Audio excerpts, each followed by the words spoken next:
जय हिंद दोस्तों। Fundamental right article 16 equality of opportunity in public employment Mandal commission क्या है ये सब, ठीक ना। सरकारी सेवाओं में अवसर की समानता क्या है। अनुच्छेद 16 में क्या केवल अनुच्छेद 16 ही है क्या, उसके और उपखंड हैं? नहीं भैया, इसमें टोटल 6 उपखंड हैं। तो आज हम पढ़ने वाले हैं सरकारी सेवाओं में अवसर की समानता को लेकर, जो आपका मूल अधिकार है, ठीक ना।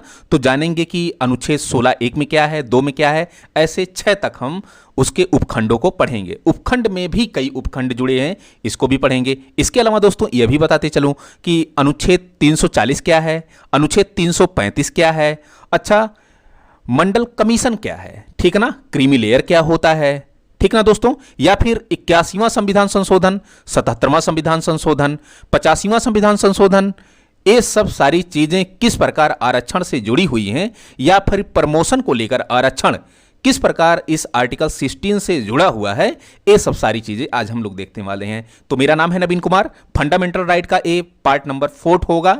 तो आते हैं, डिस्कशन करते हैं आर्टिकल 16 को लेकर। आते हैं भी। तो आर्टिकल 16 हमने बताया कि सरकारी सेवाओं में अवसर की समानता। तो सवाल है कि राज्यों के अंतर्गत जो नियुक्तियां होती हैं एवं रोजगार में जो समानता होती है, वही आर्टिकल 16 में उसका सारा ब्यौरा दिया गया है। तो इसमें टोटल मैं बताते चलूं आपको कि 16 में 6 पार्ट टोटल हैं, और इन्हीं 6 पार्टों से बार बार क्वेश्चन पूछे जाते हैं, और 6 पार्ट पूरे इंपॉर्टेंट हैं, चाहे वो आपका प्री का एग्जाम हो या फिर मेंस का एग्जाम हो। तो आते हैं भाई, सवाल है कि 16 1 में क्या है। तो 16 1 में सुनना जरा, राज्यों के अंतर्गत नियुक्ति और रोजगार में अवसर की समता प्रदान की जाएगी। ये आपका 16 1 में है, ठीक ना। मतलब राज्यों के अंतर्गत जो भी अपॉइंटमेंट होता है या रोजगार में जो भी अवसर है, उसमें समानता दिखाई जाएगी, उसमें समानता होगी, इक्वलिटी होगी, ऐसा अनुच्छेद 16 1 में कहा गया है। 16 2 में क्या है, तो भेदभाव पर यह प्रतिबंध लगाता है। कैसा भेदभाव, सुनना जरा। 16 2 में कह रहा है कि यह निर्धारित करता है कि किसी राज्य, यह निर्धारित करता है कि राज्य के अंतर्गत नियुक्ति और रोजगार में केवल, इस केवल शब्द को ध्यान में रखिएगा आप, केवल धर्म, मूलवंश, जाति, लिंग, जन्मस्थान, उद्भव एवं निवास के आधार पर किसी भी भारतीय नागरिक के साथ कोई भी भेदभाव नहीं किया जाएगा। मैं भारतीय नागरिक इसलिए लगाया हूं क्योंकि ये जो अनुच्छेद है, अनुच्छेद 16, यह केवल का केवल भारतीय नागरिकों को प्राप्त होता है, विदेशियों को नहीं। जब हमने फंडामेंटल राइट शुरू किया था तो उसमें बताया कि अनुच्छेद 15, अनुच्छेद 16, अनुच्छेद 19, अनुच्छेद 29, अनुच्छेद 30, ये अनुच्छेद जो है फंडामेंटल राइट के केवल का केवल भारतीय नागरिकों को प्राप्त होते हैं, विदेशियों को नहीं। तो आई होप अनुच्छेद 16 2 क्लियर हो गया होगा कि केवल जाति, धर्म, लिंग, जन्मस्थान, वंश, उद्भव और निवास स्थान के आधार पर किसी भी भारतीय नागरिक के साथ कोई भेदभाव रोजगार के संबंध में नहीं किया जाएगा। आते हैं जरा देखते हैं नेक्स्ट स्लाइड। तो सवाल है कि क्या कुछ आधारों पर भेदभाव किया जा सकता है। हाँ भैया, आधारों पर किया जा सकता है। जैसे कौन से आधार, शैक्षणिक योग्यता या फिर शारीरिक क्षमता या फिर तकनीकी योग्यता, इनके आधार पर भेदभाव किया जा सकता है, जो तार्किक और आवश्यक है। उपरोक्त व्यवस्था केवल सरकारी सेवाओं हेतु है, ना कि किसी कंपनी में अगर आप जाते हैं तो वहां पर आपको मिलेगी, ठीक है ना। तो केवल का केवल ये सार्वजनिक क्षेत्र के लिए, सरकारी क्षेत्र के लिए, ठीक है ना। तो हमने पढ़ा कि अनुच्छेद 16 1 क्या है और 16 2 क्या है।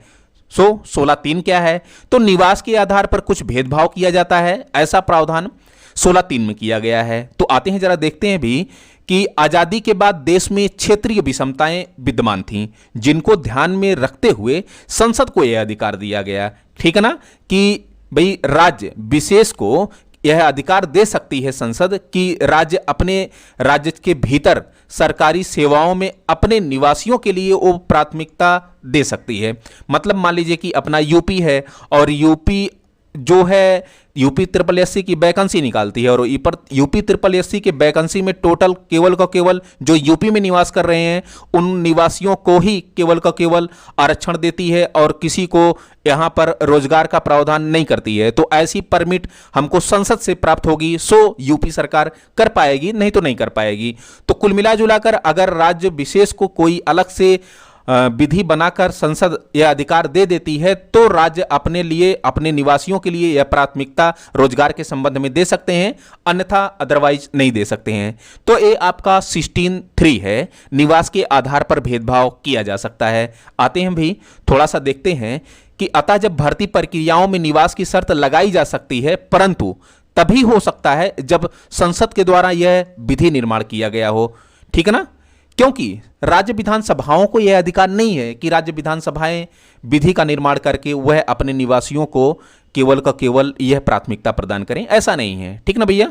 तो आते हैं भी देखते हैं जरा कि राज्यों के अंतर्गत नियुक्ति एवं रोजगार में आरक्षण ये क्या है, तो सुनना जरा। आरक्षण, रिजर्वेशन, तो राज्य पिछड़े वर्गों को राज्य के अंतर्गत नियुक्ति व रोजगार में आरक्षण देता है। ओबीसी वर्ग जो है, राज्य के द्वारा आरक्षण तब दिया जाता है जब उस वर्ग का राज्य के अधीन सेवाओं में पर्याप्त प्रतिनिधित्व ना हो, मतलब कि उनका सरकारी सेवाओं में प्रतिनिधित्व, मतलब कि जो है पार्टिसिपेशन ना हो, ऐसे में उनको जो है रोजगार के संबंध में आरक्षण दिया जाता है ओबीसी वर्ग को, ठीक है ना। तो सुनना जरा, 3 शर्तें रखी गई हैं। 16(4) में कहा गया कि वह वर्ग पिछड़ा होना चाहिए जिसे आरक्षण दिया जाने वाला है। दूसरा कि सरकारी सेवाओं में उसका पर्याप्त प्रतिनिधित्व ना हो, पर्याप्त पार्टिसिपेशन ना हो। इसके अलावा तीसरा है कि सामाजिक और शैक्षणिक रूप से वो पिछड़ा हो, सो 16(4) का प्रावधान लागू होगा, ठीक है ना। सवाल है कि क्या पिछड़ेपन की पहचान के लिए कोई आयोग गठित किया जाता है? हाँ भैया, आयोग गठित किया जाता है। एक अनुच्छेद है, अनुच्छेद 340। ये कहता क्या है?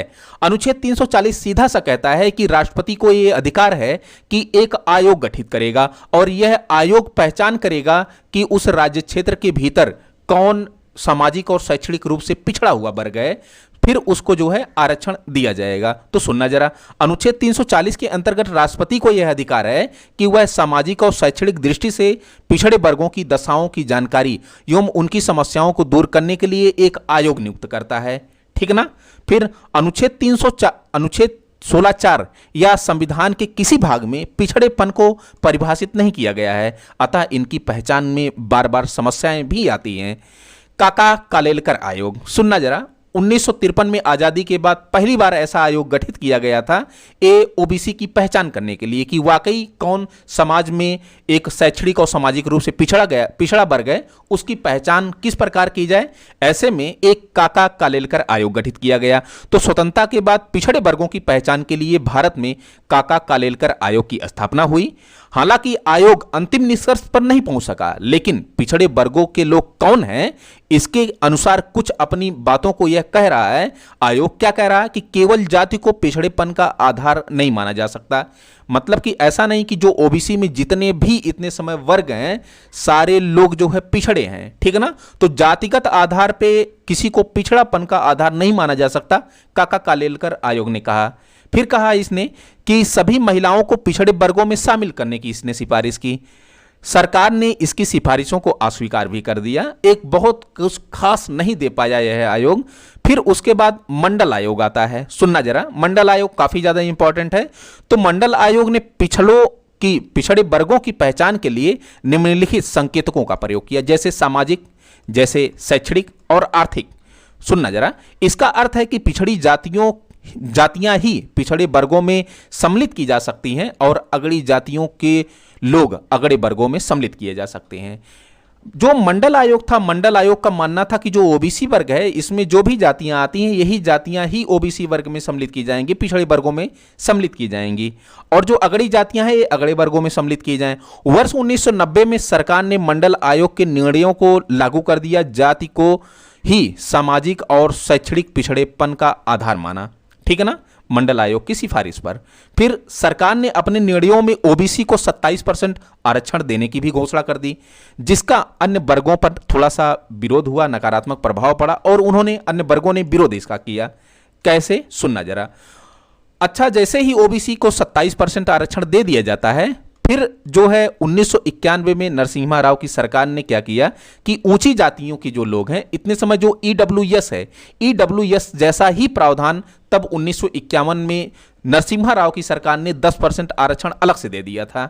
लेकिन खैर इसको बाद में समाप्त कर दिया जाता है, ठीक ना। लेकिन आपको यह पता होना चाहिए कि 1991 में नरसिम्हा राव की सरकार ने ऊंची जातियों के लिए, मतलब कि जो सवर्ण वर्ग के लोग हैं उनके लिए 10% आरक्षण पहले ही निर्धारित कर दिया गया था, हालांकि इसको बाद में समाप्त कर दिया जाता है। इन सभी मामलों को जो 27% आरक्षण दिया गया है, या फिर जो है 10% ये आरक्षण है, ठीक ना, या फिर जो है जो शैक्षणिक और सामाजिक और आर्थिक आधार लिया जा रहा है, जातिगत आधार लिया जा रहा है पिछड़े वर्गों की पहचान के लिए, इन सभी मामलों को इंदिरा साहनी बनाम भारत संघ के मामले में चुनौती दी जाती है, जिसे लोकप्रिय रूप से इसको मंडलवाद भी कहा जाता है। एक काफी इंपॉर्टेंट है कि मंडलवाद की काफी सिफारिशों को लागू भी किया गया था, और ये आपको जानना भी जरूरी है क्योंकि यहां से आपके प्री और मेंस दोनों के क्वेश्चन बन सकते हैं, ठीक ना। तो इस 1992 में इंदिरा साहनी बनाम भारत संघ के मामले में सुप्रीम कोर्ट ने कई निर्णय दिए। कौन से निर्णय दिए, सुनना जरा। इंदिरा साहनी बनाम भारत संघ का मामला 1992 में आता है, और भारत में पिछड़ेपन मूलतः सामाजिक और शैक्षणिक है, ऐसा इंदिरा साहनी बनाम भारत संघ के मामले में माननीय सुप्रीम कोर्ट ने कहा। फिर संविधान में पिछड़ापन आर्थिक नहीं माना इसने आर्थिक को हटा दिया, मतलब इकोनॉमिक फैक्टर को इसने हटा दिया कि इकोनॉमिक फैक्टर किसी के पिछड़ेपन का कारण नहीं होगा, ठीक है ना। खैर, आरक्षण की उच्च सीमा इसने 50% निर्धारित की और कहा कि 50% से ऊंची जो है आरक्षण की सीमा नहीं होगी। न्यायालय ने यह भी बात स्वीकार की कि पिछड़े वर्गों में सभी की हैसियत समान नहीं है, इसलिए जो पिछड़ों में अगड़े हैं, सुनना जरा, अगर मैं कहूं कि ओबीसी में कुछ ऐसी जातियां हैं जो पिछड़ों में भी अगड़ी हैं, मतलब कि ओबीसी में भी अगड़ी जातियां हैं, ठीक ना, तो वही कह रहा है, इसलिए जो पिछड़ों में अगड़े हैं उन्हें आरक्षण का लाभ नहीं होगा। न्यायालय ने यह भी स्वीकार किया कि जो पिछड़ों में अगड़े हैं उसे क्रीमी लेयर, तो इसे जो है एक क्रीमी लेयर के रूप में जो है परिभाषित किया सुप्रीम कोर्ट ने, ठीक ना। तो क्रीमी लेयर का कॉन्सेप्ट आप देखेंगे तो मंडलवाद में या फिर इंदिरा साहनीवाद बनाम भारत संघ का मामला यहां से उभर कर आता है। अतः न्यायालय ने कहा कि सभी को एक ही समूह में शामिल करना तार्किक नहीं है। न्यायालय ने कहा कि भाई पिछड़ी जातियों को पिछड़े वर्गों में शामिल किया जा सकता है, लेकिन पिछड़ेपन का एकमात्र पहचान जाति ही नहीं है, ठीक है ना। सुप्रीम कोर्ट ने निर्णय दिया कि पिछड़े वर्ग में अगड़े की पहचान करने के लिए एक अस्थायी सांविधिक संस्था का निर्माण किया जाए, क्रीमी लेयर की सीमा का निर्धारण जो करेगी, ठीक ना, जिसके फलस्वरूप बाद में 1993 में पिछड़ा वर्ग आयोग लाया गया। खैर ये इतने समय संवैधानिक संस्था हो चुकी है, अनुच्छेद 338 का जब आप पढ़ेंगे तो वर्तमान में यह संवैधानिक संस्था हो चुकी है, ठीक ना, और यह पिछड़े वर्गों की जो है समस्याओं को सुनने का काम करता है। तो अगर मैं कहूं कि क्रीमी लेयर जिसकी बात इंदिरा साहनी बनाम भारत संघ के मामले में की जा रही है कि भाई पिछड़ों में भी अगड़ी जो जातियां हैं उनकी पहचान की जाए, तो सवाल है कि कौन पहचान करे। तो इसके लिए एक रामनंदन समिति गठित की गई। एक क्वेश्चन पूछा गया है कि क्रीमी लेयर की पहचान के लिए कौन सी समिति गठित की गई थी, रामनंदन समिति 1993 में, ठीक है ना। तो सुनना जरा, इसने कहा क्या कि संवैधानिक पद धारण करने वाले व्यक्ति क्रीमी लेयर में आएंगे, जैसे राष्ट्रपति, उपराष्ट्रपति, राज्यपाल, जो भी है, पीएम, सांसद वगैरह। ग्रुप ए और ग्रुप बी के अधिकारी भी सेना में कर्नल जो हैं, डॉक्टर, अधिवक्ता, इंजीनियर, लेखक, कलाकार एटसेट्रा, ये सब जो है क्रीमी लेयर में आएंगे। अगर ओबीसी में है तो क्रीमी लेयर में आएंगे, मतलब कि इनके बच्चों को आरक्षण का लाभ नहीं मिल पाएगा। तो सवाल है कि और क्या आएंगे, व्यापारी एवं वाणिज्य तथा उद्योग में लगे व्यापारी जिनकी आय अगर कहूं कि 8 लाख सालाना से अधिक है, 8 लाख रुपया सालाना से अधिक है, वो भी क्रीमी लेयर में आएंगे।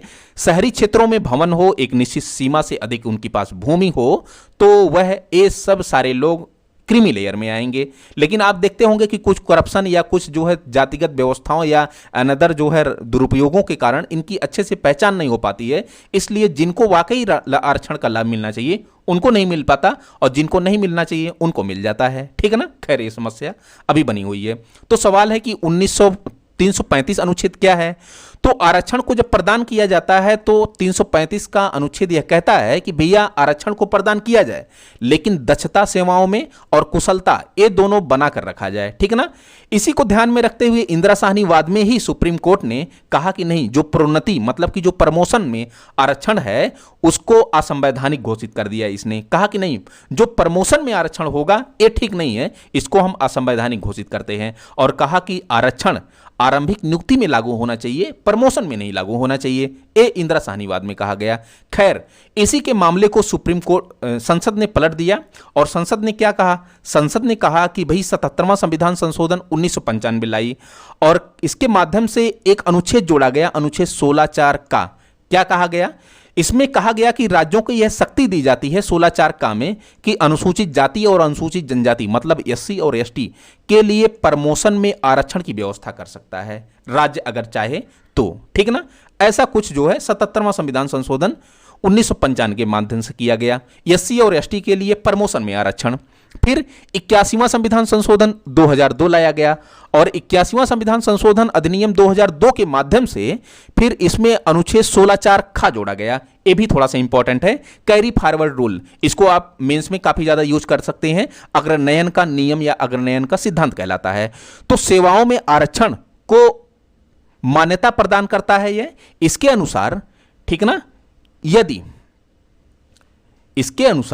किसी वर्ष में आरक्षित स्थानों में से कुछ स्थान, ठीक ना, अगर भरे नहीं जाते हैं तो ऐसे बैकलॉग आरक्षित स्थानों को अलग से वर्ग माना जाएगा और उसे अगले वर्ष में अलग श्रेणी के रूप में भरा जा सकता है। जैसे मान लीजिए कि ओबीसी की सीट अगर 50 खाली चली जाती है या सी एस टी की सीट 50 खाली चली जाती है, तो ऐसा नहीं कि इसको फिर इसमें जो है आरक्षण का प्रावधान नहीं लागू होगा। इसमें भी अगली वर्ष एक अलग से श्रेणी बना करके, और इसकी जो श्रेणी है वो 50% से अधिक भी हो सकती है, क्योंकि ऑलरेडी इन्हीं की सीट खाली हो रही है ना। इसीलिए कहा जा रहा है कि जो 50% की अधिकतम सीमा है इसका सिद्धांत यहां पर लागू नहीं होगा। इसी को बैकलॉग कहा जा रहा है। मतलब कि अगर 1000 वैकेंसी निकली और 1000 वैकेंसी में 400 सीटें ओबीसी और एससी की आरक्षित हैं, तो ऐसे में उनके लिए क्या होगा कि यह फिर अगर नहीं भर पाई हैं तो अगले वर्ष इनके लिए यही आरक्षण हो सकता कि 100% करके इनको दे दिया जाए, तो वहां पर 50% की अधिकतम सीमा लागू नहीं होगी। इसी को बैकलॉग कहा जाता है, जो सीटें खाली हो जाती हैं और अगले वर्ष भरी जाती हैं। तो इसके लिए 81वां संविधान संशोधन 2002 लाया गया और इसके लिए स्पेशल अनुच्छेद 16(4) खा जोड़ा गया है, ठीक ना भैया। ये परिणामिक श्रेष्ठता क्या है? कॉन्सिक्वेंशियल सीनियरिटी, सुनना जरा। ये एक केस आया था बीरपाल सिंह चौहान वाद में। सुप्रीम कोर्ट ने कहा कि भाई प्रमोशन प्राप्त करने वाले अधिकारी वरिष्ठता का फायदा नहीं प्राप्त कर सकते, लेकिन इसी के जो है विरोध में बाद में संसद ने क्या किया, 85वां संविधान संशोधन अधिनियम 2001 लाती है और इसके माध्यम से अनुच्छेद 16(4) का जो अनुसूचित जाति जनजाति के लिए आरक्षण का प्रावधान प्रमोशन में किया जाता है, उसके लिए उसी में संशोधन का प्रावधान किया जाता है 85वें संविधान संशोधन के माध्यम से। और कहा गया कि वरिष्ठता का लाभ जो है अनुसूचित जातियों और जनजातियों मतलब एससी और एसटी वर्गों को दिया जाएगा। 2005 में मान लीजिए कि 2005 में अनुसूचित जाति जनजाति का भी कोई लड़का या कोई जो है पोस्ट पाया जाता है, सेकंड जो है स्टेज, मान लीजिए कलर के पोस्ट पर, ठीक है ना। तो अगर वो सामान्य वर्ग का ही 2005 में वो जो है पा रहा है कोई पोस्ट, 2005 में ही एससी एसटी का भी कोई वही पोस्ट पा रहा है, तो यहाँ पर प्रमोशन एससी एसटी का होगा, ना कि सामान्य वर्ग का होगा। यही जो है आपका जब बार बार प्रमोशन उसी का होगा, इसी को परिणामिक श्रेष्ठता या कॉन्सिक्वेंशियल सीनियरिटी कहा जाता है। तो सवाल है कि प्रोन्नति में के आरक्षण का विवाद क्या है? तो वर्ष 2007 में नागराजन केस एक आया और इसी में 77वां संविधान संशोधन, 81वां, 82वां, 85वां, ये सभी संविधान संशोधनों को चुनौती दी गई, लेकिन सुप्रीम कोर्ट ने कहा कि इसे वैध मानते हुए कहा कि भाई प्रोन्नति में आरक्षण स्वीकार है। हालांकि सुप्रीम कोर्ट ने कहा कि प्रोन्नति में आरक्षण के लिए कुछ शर्त होनी चाहिए, जैसे सरकार को यह प्रमाणित करना होगा कि एससी एसटी के उम्मीदवार सेवाओं में प्रवेश के बाद भी अभी पिछड़े हुए हैं। प्रोन्नति में आरक्षण से सेवाओं में गुणवत्ता प्रभावित नहीं होगी, ये सब सरकार को जो है पूरा प्रमाणित करना होगा। इसके अलावा एससी एसटी का सेवाओं में पर्याप्त प्रतिनिधित्व है कि नहीं है, जिसकी भरपाई के लिए उन्हें प्रोन्नति में आरक्षण प्रदान किया जा रहा है, तो ये सब सारी चीज़ें प्रमाणित करना होगा सरकार को। तो एससी एसटी के लिए क्रीमी लेयर का भी प्रावधान, ऐसा सुप्रीम कोर्ट ने 2018 में कहा, लेकिन खैर बाद में इसे नहीं माना गया, ठीक है ना। सुप्रीम कोर्ट ने केंद्र सरकार और राज्य सरकार को यह आदेश दिया कि विकलांगों के लिए सभी प्रकार की नौकरियों में 3% आरक्षण दिया जाए, लेकिन यह आरक्षण 50% की सीमा के अतिरिक्त होगा, ठीक है ना। तो इसको आप ध्यान में रखिएगा विकलांगों के लिए। तो सवाल है कि अनुच्छेद 16(5) क्या है कि धार्मिक मामलों में प्रबंधन के लिए उसी धार्मिक संस्थाओं से संबंधित व्यक्ति की नियुक्ति की जाए। जैसे मंदिर में अगर नियुक्ति करना है तो एक हिंदू की नियुक्ति, अगर जो है चर्च में नियुक्ति करना है तो एक ईसाई पादरी या ईसाई को फॉलो करने वाले की नियुक्ति, ऐसा किया जाता है। 16(6) क्या है, तो अनुच्छेद 16(6) यह 103वां संविधान संशोधन अधिनियम 2019 के माध्यम से लाया गया, जो ईडब्ल्यूएस मतलब इकोनॉमिक वीकर सेक्शन, आर्थिक रूप से कमजोर वर्ग का प्रावधान करता है और 10% आरक्षण देता है सरकारी सेवाओं में, सरकारी रोजगार में। ठीक ना फ्रेंड्स। तो thank you so much for watching this video. आज के लिए फिलहाल इतना ही। कल हम लोग कोई दूसरा टॉपिक देखेंगे।